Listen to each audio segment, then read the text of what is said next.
Assalamualaikum warahmatullahi wabarakatuh. Di video sebelumnya kita telah mempelajari keterlibatan dari RNAi, faktor-faktor transkripsi, hingga enhancer dalam regulasi ekspresi gen pada eukariotik. Dan pada video kali ini mari kita pelajari peristiwa asetilasi histon, metilasi DNA, hingga inaktivasi dan aktivasi kromosom X pada eukariotik. Oke, ini merupakan foto dari kromosom. Kromosom ini bisa kita temukan ya di dalam inti sel eukariotik. Kalau kita mempelajari struktur dari kromosom, ternyata ada daerah-daerah yang sangat memampat sehingga ketika diwarnai warnanya menjadi lebih pekat dan ada daerah-daerah yang lebih renggang.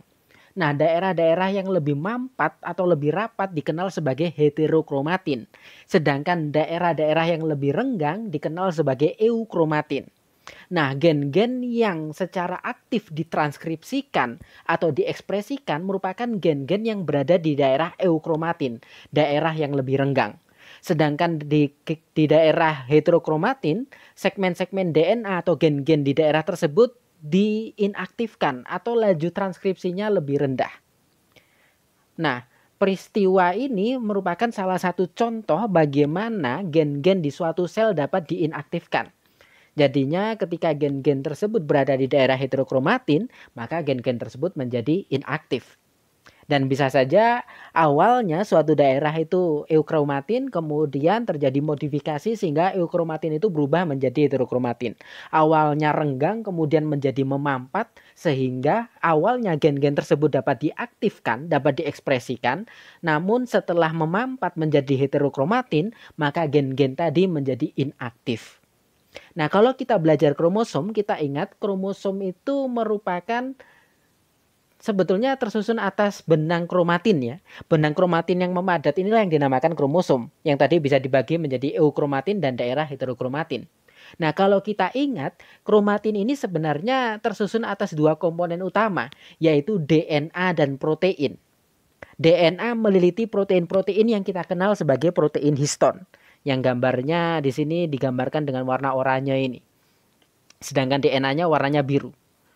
Nah, dari sini kita tahu bahwa kromosom itu terdiri atas dua komponen utama, DNA dan protein. Yang digambarkan di sini adalah protein histon. Dan modifikasi baik di DNA ataupun di protein histonnya akan juga mempengaruhi laju transkripsi atau ekspresi genetik dari gen tersebut. Misalkan saja kita ambil contoh pada peristiwa chromatin remodeling. Chromatin remodeling itu merupakan perubahan arsitektur kromosom ya.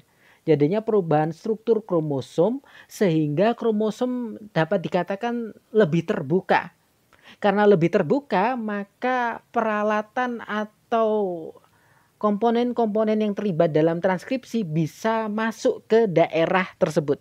Misalkan ada segmen DNA tertentu, kalau kita pelajari di gambar ini kan segmen DNA meliliti histon, kemudian memampat. Nah, ketika DNA meliliti histon kemudian memampat, maka komponen-komponen yang terlibat dalam transkripsi itu susah masuk. Nah, chromatin remodeling memungkinkan peralatan transkripsi hadir dan masuk di daerah segmen DNA tersebut sehingga segmen DNA tersebut dapat ditranskripsikan.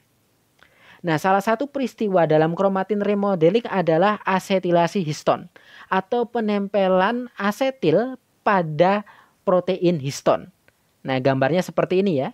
Karena protein itu tersusun atas rantai asam amino, maka di sini bisa kita lihat ada rantai yang tersusun atas banyak asam amino.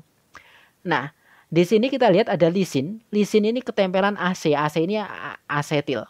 Dan setelah dipelajari oleh para ilmuwan, ternyata asetilasi histon itu mampu meningkatkan laju transkripsi dari DNA tersebut.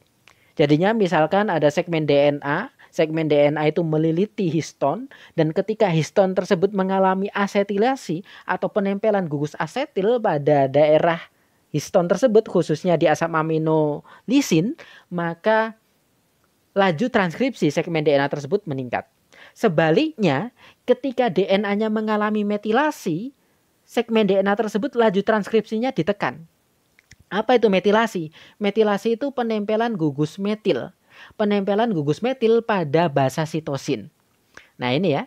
Ini basa sitosin, kemudian ini gugus metil. Gugus metil itu CH3. Kalau dituliskan bisa ditulis seperti ini. MCPG.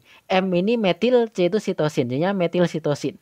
P ini mewakili ikatan fosfodiester. Fosfo kan bahasa Inggrisnya. Jadinya P ini ikatan fosfodiester. Kita ingat ikatan fosfodiester itu merupakan ikatan yang menghubungkan satu nukleotida dengan nukleotida lain di DNA.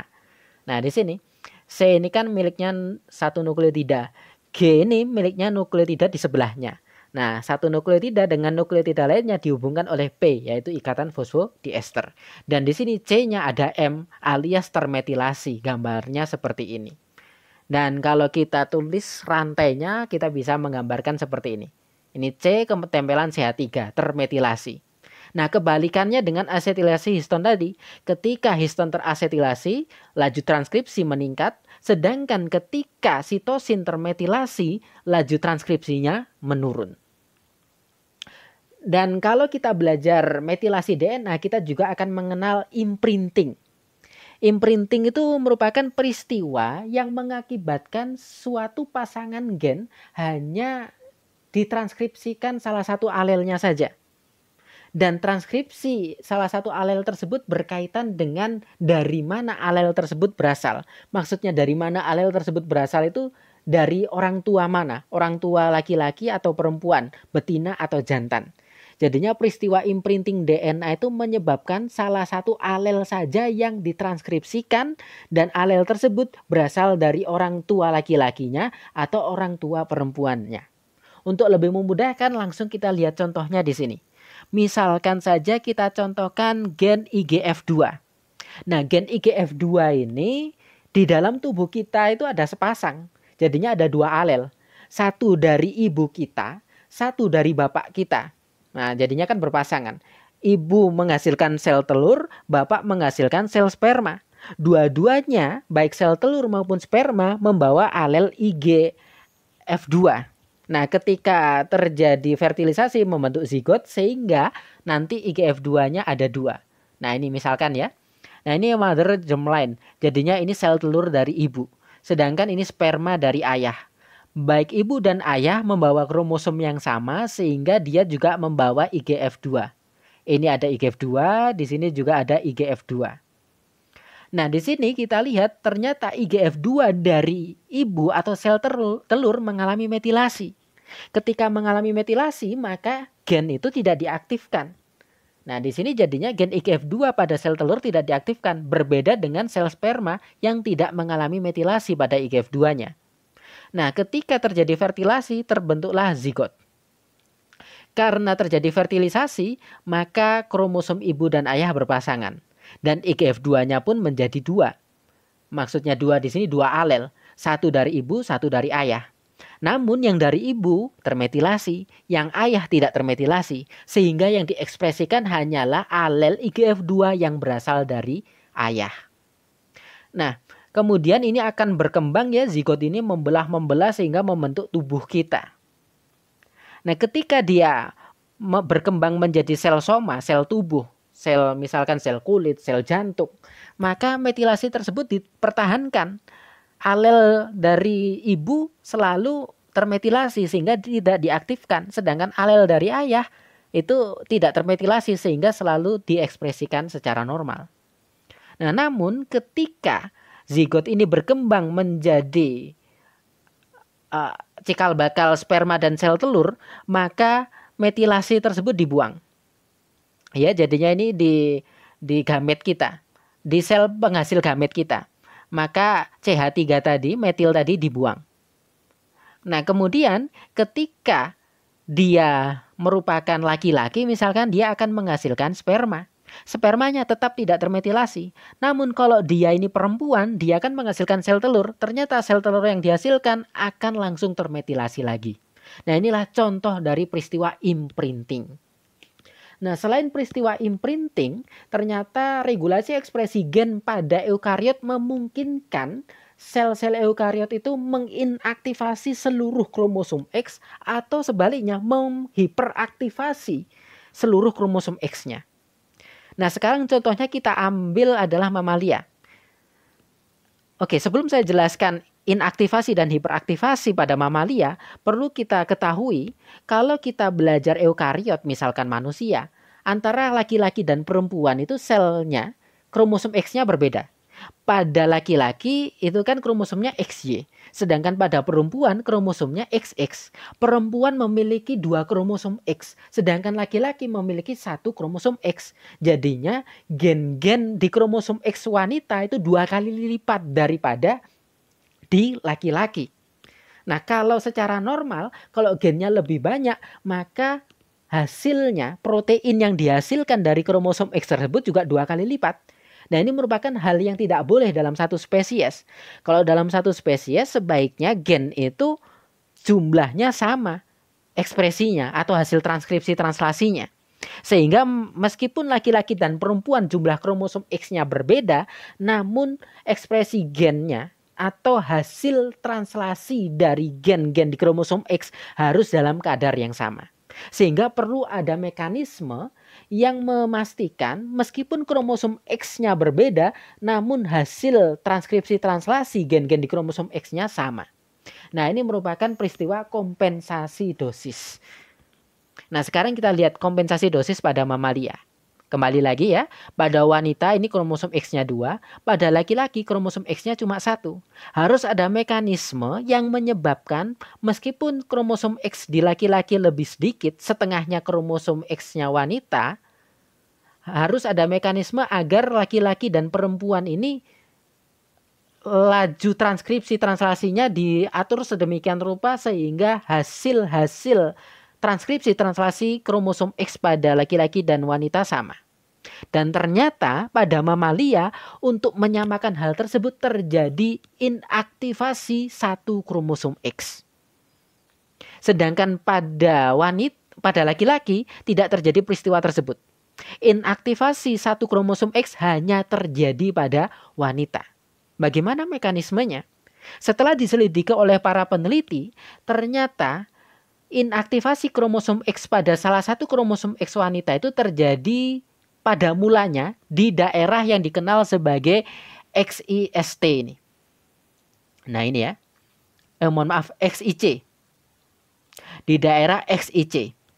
Jadinya di kromosom X itu ada daerah yang namanya XIC. XIC ini merupakan daerah yang pertama kali mengalami inaktivasi. Kemudian akan merembet ke daerah lainnya sehingga seluruh kromosom X inaktif. Dan itu hanya terjadi pada salah satu kromosom saja.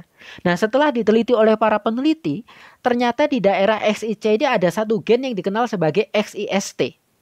Ternyata gen ini tetap aktif. Gen ini akan mampu mentranskripsikan akan mampu melakukan transkripsi sehingga menghasilkan RNA sepanjang 17 kilobase. 17 kilobase pair. Nah, RNA ini ternyata nanti akan menempel ke seluruh bagian dari kromosom X sehingga kromosom X ini mengalami inaktivasi. Berbeda dengan kromosom X1-nya. XIST-nya, gennya ini, gen XIST tidak ditranskripsikan sehingga tidak ada RNA yang dihasilkan dari gen tersebut. Karena RNA tersebut tidak dihasilkan, maka kromosom X di sini tetap aktif, tidak dibungkus oleh RNA tadi. Akibatnya gen-gen di kromosom X ini aktif. Misalkan saja gen yang di sini HPRT. Gen di sini tetap bisa ditranskripsikan. Sedangkan gen di kromosom X yang tadi mengalami inaktivasi, gen ini tidak bisa menghasilkan RNA. Nah, sekarang kita lihat di Drosophila. Sama Drosophila Drosophila betina itu kromosom X-nya 2. Sedangkan pada jantan kromosom X-nya hanya 1. Namun ternyata mekanisme kompensasi dosis pada Drosophila berbeda dengan mamalia. Kalau pada mamalia terjadi pada wanita, salah satu kromosom X-nya diinaktifkan. Sedangkan pada Drosophila terjadi mekanisme hiperaktivasi kromosom X pada jantan. Jadinya pada betina tidak terjadi apa-apa. Sedangkan pada jantan kromosom X-nya ditingkatkan laju ekspresi genetiknya menjadi 2 kali lipat. Nah, ini melibatkan gen-gen yang dikenal sebagai male specific lethal, disingkat sebagai MSL. Nah, gen-gen ini akan menghasilkan protein MSL. Nah, protein MSL inilah nanti yang akan menempel di kromosom X jantan. Nah, ketika MSL ini berinteraksi dengan kromosom X di jantan, maka kromosom X ini akan mengalami peningkatan laju ekspresi. Sedangkan pada betina, gen-gen MSL ini tidak menghasilkan protein MSL sehingga kromosom X-nya tidak mengalami hiperaktivasi. Nah, sekarang kita lihat mekanisme kompensasi dosis pada Caenorhabditis. Ini semacam cacing ya. Nah, berbeda dengan mamalia dan Drosophila, ternyata mekanisme kompensasi dosis pada organisme ini adalah penekanan ekspresi gen pada kedua kromosom X-nya pada betina. Sedangkan pada jantan kromosom X-nya tidak terjadi apa-apa. Jadinya kromosom X pada betina ini sama-sama tetap mengalami ekspresi genetik namun ditekan. Sehingga ini dianggap laju ekspresinya menjadi 50%, sedangkan ini menjadi 50% juga. Sehingga totalnya 50 plus 50 sama dengan 100%. Sehingga sama dengan laju ekspresi genetik pada jantan yang hanya memiliki satu kromosom X. Nah, demikian penjelasan saya terkait bagaimana peristiwa asetilasi histon, metilasi DNA, dan kompensasi dosis pada eukariotik. Terima kasih atas perhatiannya.